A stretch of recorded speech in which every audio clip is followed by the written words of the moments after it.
Hey now, everybody. Hey now, John Bird. Hey. You look now? extra excited tonight. Yeah, I'm just full of energy. Yes, you are. Bouncing off the walls. Ding, ding, ding, ding. Energy and Adderall. Tony Gump in the house. It'd be better if Rumble was working with us there for a minute. We're starting officially, what are we, 23 minutes late. And it was, computers are stupid. I mean, they're smart, but they're stupid. And so we just found out today that we hadn't been streaming on Rumble like we thought we were. It's the Iranians. You have to go through and redo it every time, and we didn't know that. We thought it was just kicking us to Rumble. So anyway, we go and we do what we're supposed to do. Mm-hmm. Well, then our streaming service that puts it all together in one nice package, it starts giving us fits. And we're like, well, it's got to be Rumble. So we end up ditching Rumble. Well, it doesn't work. And I'm like, well, Tony, just restart the program. Restarts it. That's what the problem was. I mean, you think with the way people spend money on this and how popular this program is, like streamers all across the globe use this program. You think they'd be able to fix the bug that just messes everything up where you just have to restart it? Well, now you have to remember, it's freeware. We don't have to. No, this ain't freeware. Well, we're paying for it. We're paying for that. Well, damn it, call them and get them on the phone. Hello, this is Streamlab. Can I help you? Yeah, really. No, we ain't gonna get no help out of them. Well, every mistake's an opportunity, so we learned something and we'll make it. We'll correct it next time. That's wise. Yeah, we did. We learned. That's what you do. So, did we confirm what we're doing Monday and Tuesday for the radio show? Are we all on the same page with that? We're gonna have what? We are gonna have the radio show. Yeah, well, we're doing the radio show. I'm talking about locale. Oh yeah. So what we plan on doing is the radio show, and this is rare. We don't do this very often. We're going to be doing the radio show here in the Over the Line podcast studios Monday and Tuesday. Mm-hmm. You are going to join us on the Tuesday. Right, because I'm filling in. You're working mornings at the radio station. I already talked to, I haven't talked to the people that are actually going to be producing the show, but I'm sure they'll be fine. We have other hosts that do it a lot. Like who? I ain't going to say. Who is it? What? I don't know. Tell us who it is that streams from home all the time. Not all the time. I mean, I do it. It's me. Okay, everybody, it's me. I stream from home all the time. It's Leland. We all know it's Leland, but that's okay. Leland live on the radio. Leland live on your radio. Because he can. Leland's a man. He does what he wants. He's. You don't tell Leland what to do. No, hell no. We got to get him back in here, by the way. Yeah. Need to get Leland back in the house. There is a documentary coming out on Tucker Carlson's website. Now, let me explain. TuckerCarlson.com started as somewhat of a streaming service. Like, when Tucker got booted from Fox News, he took a little bit of a break, and then he came to Twitter, and then he was like, I started my own website. You can subscribe for like $9 a month, and we're going to put out all this fancy content. So I signed up for it because I'm like, oh, this is great. I love Tucker. And as I'm watching the stuff he's putting on his website, I notice he's putting it on Twitter as well. And I'm like, why am I paying the $9 a month, Tucker?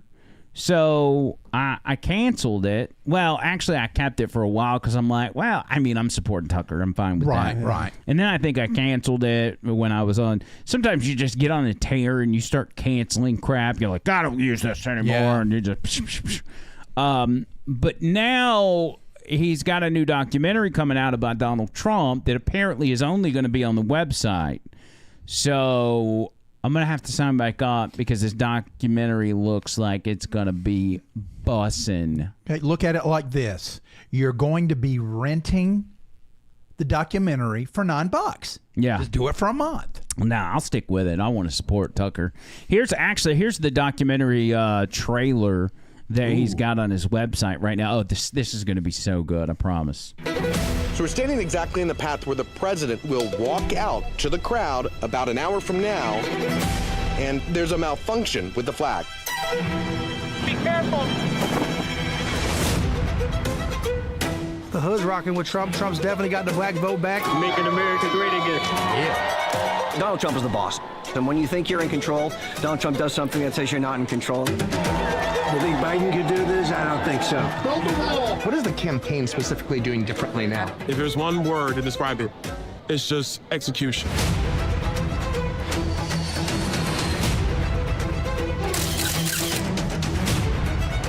Biden's just taken the stage of the debate. The standard is not, are you able to stand up for 90 minutes? I can't even understand him right now. Trump is like riding a great racehorse, right? You put the blinders on, you guide him into the corners, and you let him run. Look at how many people are showing up for a rally. Everyone, please just make sure you're ready. 30 seconds. Let's go, America!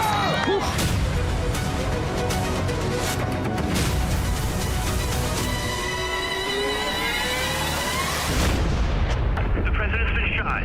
I repeat, the president's been shot.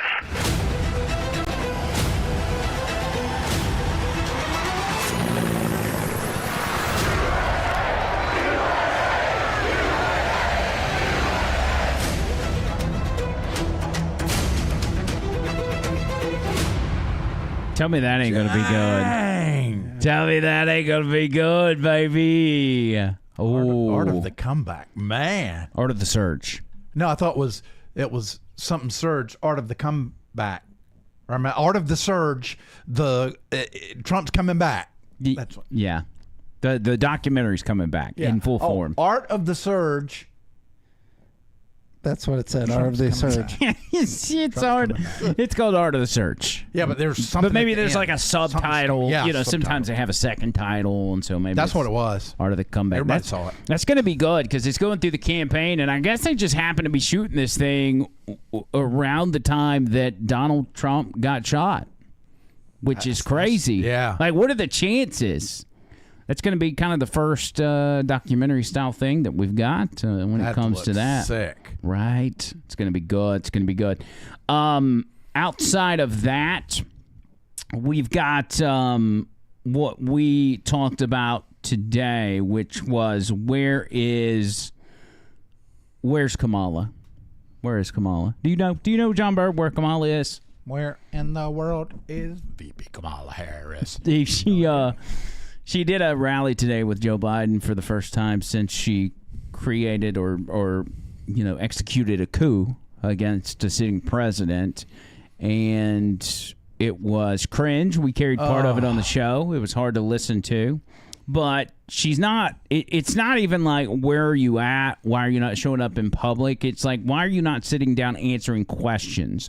Why are you not putting out like, even if you're gonna go out and hold the rally, like, tell us what you're going to do, and don't talk about, oh, we've done this and we've done that. It's like, whatever you've done has not worked. Like, it's the result of what you've done is bad. It's real bad. Like, prices, world affairs, Everything. geopolitics, everything's bad. But she really, really hit home with something that I really thought she did well on, and that's the price of prescription medication. What the hell? Yeah. She's like, oh, medication's so cheap now. It's like, tell that to people taking medication and see what happens. Because it's a nightmare going to the doctor. And your insurance sucks, no matter who you are, because the government's controlling it. Anyway, it's back to the point of Kamala Harris being MIA and not taking questions or talking. We played this clip earlier, and it was Jim Acosta bringing on one of the Kamala Harris campaign spokespeople, and he's basically saying, when's she gonna do a press conference? When is she going to answer questions? Which, by the way, this is Jim Acosta bringing this up, is a really big deal. Watch the face of the campaign spokesperson. Would it kill you guys to have a press conference? Why hasn't she had a press conference? Listen, the vice president and Governor Walz have been busy crisscrossing this country since the launch of this campaign. He thought Jim Acosta was joking. Governor Walz to the ticket. You saw the ways in which they went across the battleground states last week, generating rallies of thousands, 10,000 here, 15,000 there. But Michael, a campaign rally is not a press conference. It's going to be inclusive. Do you mind if I cut in? I mean, a campaign rally is not a press conference. Why hasn't she had a press conference? She's the vice president. She can handle the questions. Why not do it? We absolutely are going to do it. You hear her take questions as she's out on the stump, and she said last week, we're going to be having a sit-down interview here before the end of the month. What she's going to be focused on, and what this campaign is going to be focused on, is communicating directly with the voters that are actually going to decide the pathway to 270 electoral votes. That's why she and Governor commit to a Walz press conference went across this the week? country this past week. That's why we're doing a bus tour in Pennsylvania as we head into Chicago. And it's why we'll sit down for an interview before the end of the month to make sure that we can have a deep dive conversation about the vision that Kamala Harris has for where she wants to take this country and the contrast that we're going to have with Donald Trump. We're going to have plenty of opportunities to do that throughout the rest of but one interview by the end of the Michael. the rest of the campaign.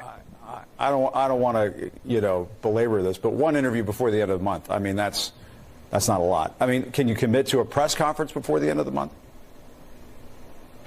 We will commit to directly engage with the voters that are actually going to decide this election. Nope. And that is going to be complete. That's a no, John rallies, Bird. with sit-down interviews, with press conferences, with all the digital assets that we have at our disposal.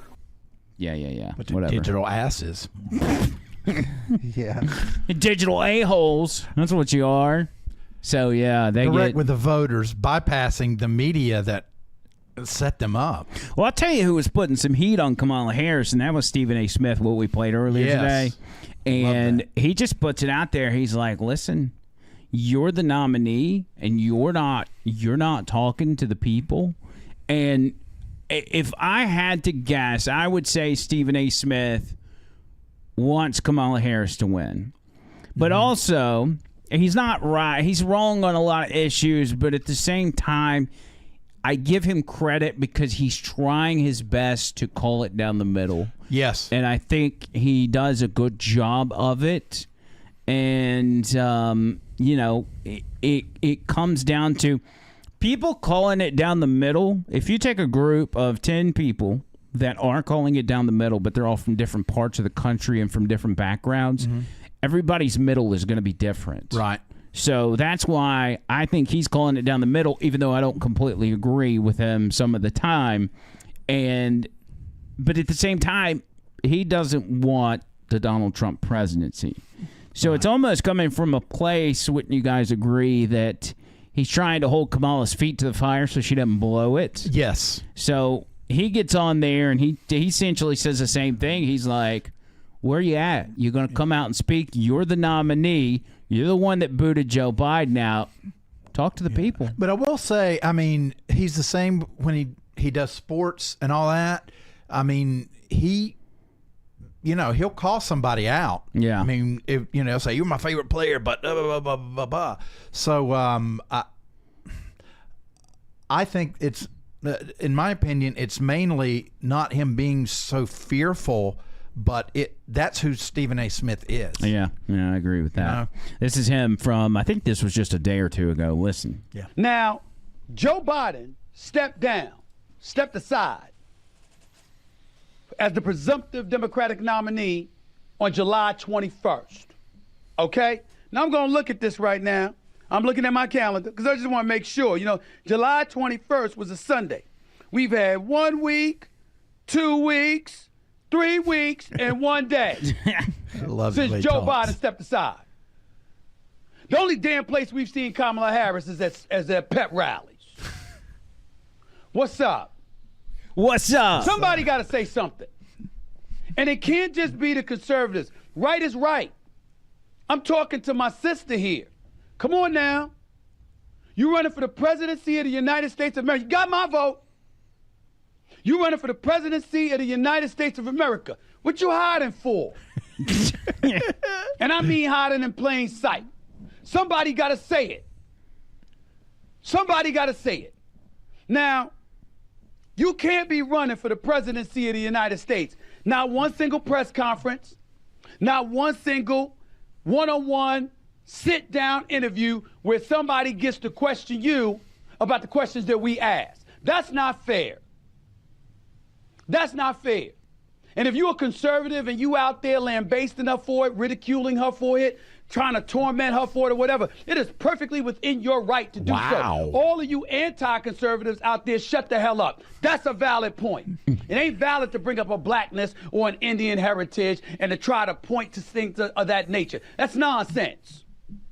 But to ask her about her record, because she is attached to the Biden record, is definitely apropos, especially when you were bragging about the record.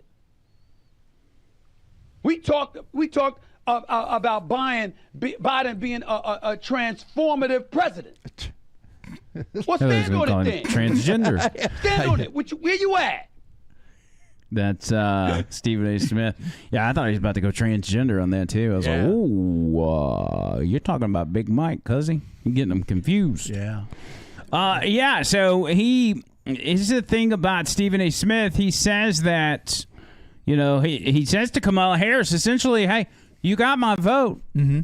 He's just trying to help her out because he's like, "You're not going to win this election if you don't talk to people." And I mean, he's right.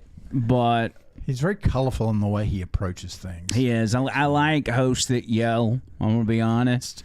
It's got that old school conservative talk radio. It's Matt got a Murphy nice rhythm to it. Yeah, it does. Almost like you could put a beat to it. You don't want. Well, yeah, you could put a beat to it. Are you trying to allude to the fact that you've made a song with What's this? up? What's up? Well, you made a song to that? Yeah, called What's Up. Really? Yeah. Do you have it, Tony Gump? Yeah, I got it. 1 second. Oh my God. It's gonna be a big hit. You mentioned it on the show, and I thought you were just kidding, but you actually made. No, yeah. I mean, I got home and got my butt to work. No, you sure did. Here it is. Look at this. Let's see what you got, John Bird.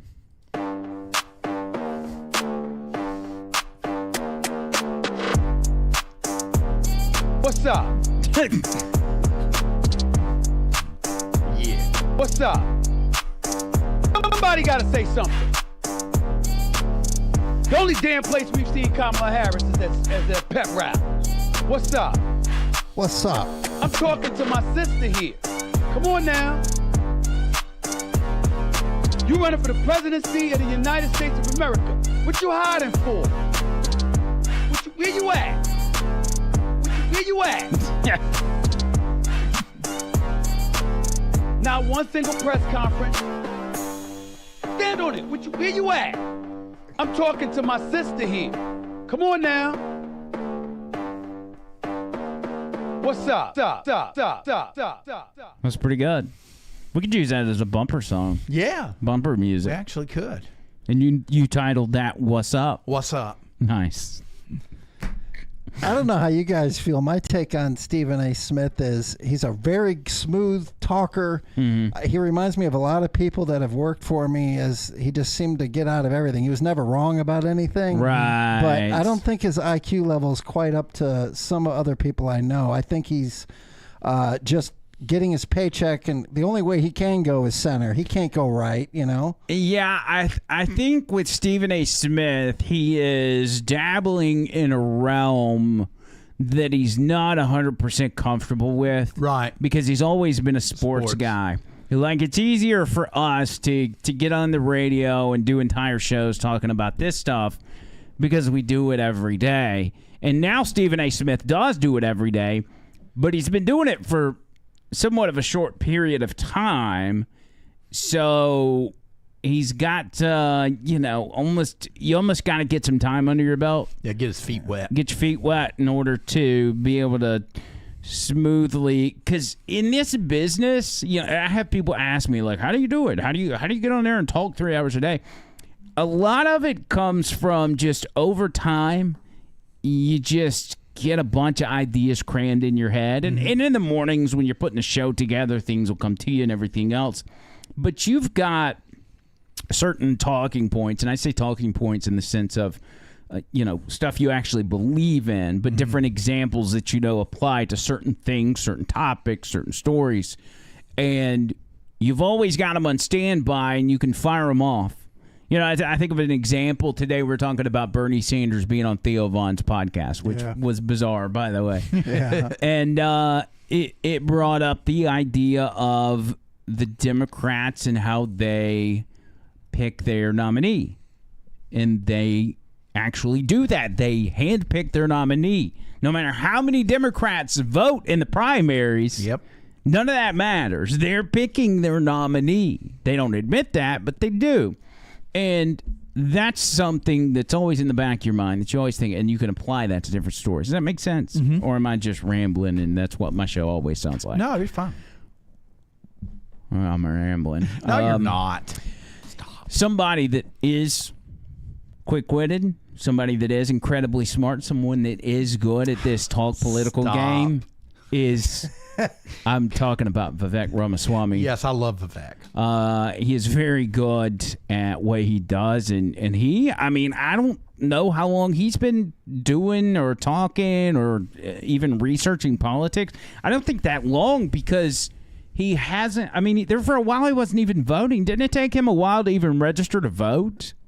I think so. The difference between Ramaswamy and Stephen A. Smith is Ramaswamy actually took a few years out of his life and did some heavy research and didn't just watch the bread and circus sports thing going along the way. That's true. The Ramaswamy, who is an incredibly smart guy, I think Tony's right. He did a lot of research and understood it quickly. Because Stephen A. Smith would greatly benefit from understanding that it's not just the politics as usual as it used to be in the 2000s or the 90s.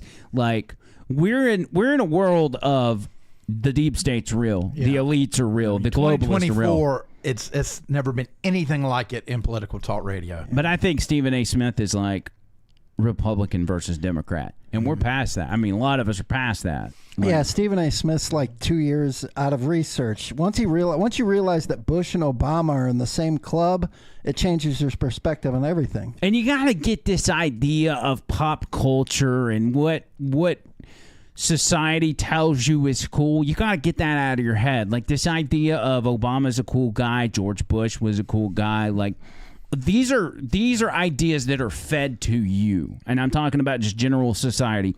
People are fed that information and they take it at face value. And so pop culture says Obama's cool, Michelle Obama's cool, even Hillary Clinton's cool to an extent, instead of like forming their own opinion about these people based on what they've done. Yep. They just say, Michelle Obama was on Oprah or whatever. And it's like, look over here. Don't look behind the curtain. Don't look over here. Yeah. So it keeps them focused here. So Ramaswamy was on a show called The Breakfast Club. And the reason I even bring this up is because The Breakfast Club, one of the hosts is Charlamagne the God. Great movie. It's a person. Yeah. It's a person. Charlamagne the God is I guess he's a radio show host, does a podcast or whatever. But he's a lot like Stephen A. Smith, and not because they're both black, but because they both kind of take the same angle on politics. And Charlamagne is somewhat new to politics as well. And I say new, he's been doing it for a few years. I think Stephen A. Smith could beat Charlamagne's ass in a fight. Probably. That's just me. I agree with that. Charlamagne could run faster, probably. But Charlamagne uses these generalities and talking points that he's heard other people say or that he's been told instead of researching. Right. I'll take the example of J6. Okay, J6. It was an insurrection. It was led by Donald Trump. This is the belief of Charlamagne. Instead of looking at it and saying, "Like, there's more to it than that," he just kind of goes with it. And I think Stephen A. Smith is, that way as well. They probably have a little crew that feeds them, does the research. Yes. Yeah, and so it's fascinating when you get somebody like Vivek Ramaswamy on that show who can break it down, but will also do it in such a respectful way and actually listen to the other guy, listen to Charlamagne so he feels listened to, and he will then listen to Vivek. Take this video and fast forward it to 20.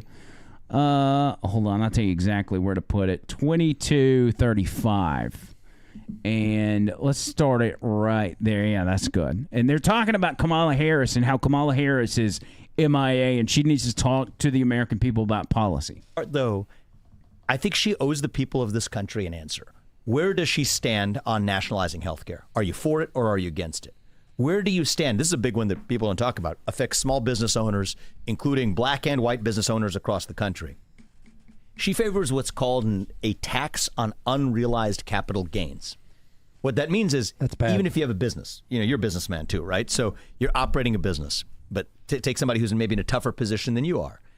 That means you have to pay taxes even when you don't have the cash to pay those taxes because the government says that it's worth something and you have to pay 25% of that value every year. Well, what if you don't have the cash in your pocket? That forces you to either sell your business, take out a loan to pay taxes.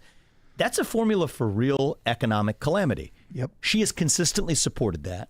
That's what we need to be talking about. Are you still in favor of it? If so, why? Let's have that policy debate. And I think that hiding from those issues is something that leaves the American people holding the bag. She'll get to that, I'm sure, when the debates come and everything else. And we only have 3 months. When she does interviews. I agree with that. I want to ask you a thing about the flip-flopping, too. Isn't that what politicians do, though? And what I mean by that is J.D. Vance was calling Trump America's Hitler, right? But now when it comes to Trump, he's the Hawk Tuah girl. Like, he's just, he's sucking him off every chance he gets. What a dumb analogy. That's what a lot of y'all do. Like, just politicians in general. You hear so many different Republicans have said so many negative things about Donald Trump, but then as soon as he becomes the nominee, everybody just falls in line. And normally they fall in line in unison, and you can rage against the machine. It doesn't feel like Trump and Vance are, like, it's not there. Like, so what do you call that? Is that flip-flopping? So here's what I will say is it fair game to press J.D. Vance hard on why he said certain things about Donald Trump before versus what his view is on Donald Trump today? Yes, I think that's fair game. And has he been pressed and has he answered for that? Yes, he has. What I would love to see is both candidates, and Kamala Harris hasn't done this yet, and I'd love to challenge her to do it because I think it's good for the voters of the country. She hasn't sat down for one media interview of a hard-pressing one-on-one variety yet, and she's actually the leading candidate now in many of the polls for U.S. president. So I just think we deserve a country where the people are willing to show up. She should show up here. She should show up on CNBC, where I was this morning, and actually engage in hard questions about what her beliefs are. You saw JD, say what you will, on 3 shows all day yesterday, pressed on exactly that very issue. And I think that's good for the American people to then be able to make their own judgment. It's not your judgment or the journalist's judgment, but it's what people at home are able to see to assess. Do I actually believe somebody who believes they changed their mind over the course of time? Kamala Harris might have changed her mind, and I think it's okay. Flip-flopping is one thing, changing your mind thoughtfully is another. But you deserve to be questioned on it, and it's up to the voters to decide whether or not they believe you. Right now, we're not getting that chance. And I do think it is, you're saying, well, hopefully we're going to see that. I'm not sure yet that we will. It's been about a solid month that Kamala Harris has been the presumptive nominee. We got the convention coming up, this coming week, next week. I think it is vital for the health of this country that the same treatment that the media gave Joe Biden in that last few weeks after his debate, they didn't do that for 3 years. Yeah. For 3 years, we missed that. The fact that it took that early debate and Donald Trump demolishing him in that debate for the country to suddenly wake up and say that Joe Biden is not a functioning U.S. president is actually a damning indictment of the entire media and its relationship to the political class. Because they told him they could. We can't make that same mistake. Got the Kamala green Harris. light. I think the media needs to demand that she at least face the same kind of questioning that, frankly, J.D. Vance and Donald Trump are getting right now. And then the public it's up to them to decide. That's a functioning democracy. But because you're not implying, by her not doing the interviews and based off of the way that Biden was treated in those last couple of weeks, you're not implying that you don't think she's competent to be the president of the United States, right? I'm saying the media is covering for her right now the same way they covered for Biden for 3 years. You think they're covering, or you think that she's just using her They're not own playing strategy? hard. They're not paying this. She's using a strategy. Okay, I think she's using some smart. Which politicians do. That's fine, but I think it's the media's job now to cut through that strategy and say this person very well could be the president of the United States. Has at least a 50% chance right now, according to most forecasts, of being the next president. She deserves to be questioned, not with kid gloves, but questioned with the gloves off, on what exactly her policy vision is for the country. Until that happens, I think the voters are hiding in the dark, and that's what allows the machine to work, because we know she's questioned a lot on that behind closed doors. Who's funding the campaigns of both parties? Behind closed doors, a lot of donors ask a lot of questions. That's how you raise hundreds of millions of dollars in just 1 month. The voting public deserves that same level of transparency. And one of the things I will, say what you will about, you could criticize either side. I like that Donald Trump showed up at the Libertarian Party convention, right? That's a third party. That was huge, by the way. Yeah. He spoke there as well the next night. I like that he spoke to the National Association of Black Journalists in Chicago. I'd love for Kamala Harris to show up at the National Association of Black Journalists. Well, she wanted to, but they wouldn't let her do the virtual thing. She does have a day job. Come on, she ain't doing nothing. At this point, she is going full-time reading off a teleprompter at the rallies, the same thing 4 times a day. She should show up for that interview. If Donald Trump sits down with the National Association of Black Journalists, I'm sorry, a scheduling excuse is not a valid reason for the competitor to also show up. But if Kamala, not to cut you off, I'm sorry. If Kamala sits down with NABJ, we know where she's going conversation-wise, right? I think it's honestly, not necessarily true. I don't think that's true. I think the person who did that interview for Donald Trump, if they had taken the same approach with respect to Kamala Harris, I think that'd actually be pretty good conversation for the country. I don't know if she would. I want to see the vice president on Fox News. Yeah, I think she should go across the room. Even better. Yeah. Even better, right? So one of the things I liked, I mean, Donald Trump went to the Bronx. People could say it wasn't the real Bronx or whatever, but he showed up in the Bronx. He showed up in the South Bronx. Showed up in inner cities in the country. Even in my own campaign, I went to the south side of Chicago. Went to a room full of, 95% black, 95% Democrat. It's not a traditional Republican primary location. Mm-hmm. I went to Kensington in the inner city of Philadelphia. Speaking as a former candidate myself, I can tell you those trips had an impact on me, right? It had an impact on my... So if you watch Charlemagne, you see how engaged he is on this? Mm-hmm. You know, he's making some stupid points and rebutting some of Vivek. But he does seem like he's listening, and his co-host. They're both listening closely, and that's why Vivek is so good at this. That's why I wanted Vivek. I pray Vivek is part of the Trump administration. Yes. He's just so good at talking to people, and he could. Again, I know that the reason Donald Trump didn't pick him as VP like I wanted was because they ended up, he needed somebody to connect with the working man, I think is what he wanted. People middle class, which he already connects with. Mm-hmm. But Vivek probably wasn't that guy. Vivek seems like super educated, yada, yada. But, man, what a messenger. What a messenger Vivek is. And think about having that guy, and he can still play this role, that guy talking to the other voters. That's what you need in this campaign. You need Vivek talking to Democrats. Yeah, and I think Vivek's more useful as a tool to have him out there versus being the VP and everybody finding pictures of him in the bathroom when he was a teenager or anything like that, He's kind of free to say what he wants, and there's not the spotlight that the media gives to, say, Vance or somebody else. Oh, it's just so good. So good. Come on, Vivek. Come on, cousin. But him as VP would have been pretty awesome, I got to say. It really would. And I like J.D. Vance. The one thing I don't like about J.D. Vance is he's a little soft-spoken. Mm-hmm. I wish he was had a little more oomph to him. But I think he's going to do phenomenal against Tim Walz. I think. Oh gosh, yes. We got just hit with suspension for policy by showing that. I think. What do you mean? People in the chat are saying YouTube did something with the thing. Because we showed the Breakfast Club. We're stream unavailable right now. Oh. Yeah. Do I end stream and restart stream? I wonder if it's going to cut us off on the record if you do that. No, I got it recording right now. We're still good on that end, but YouTube kicked us off.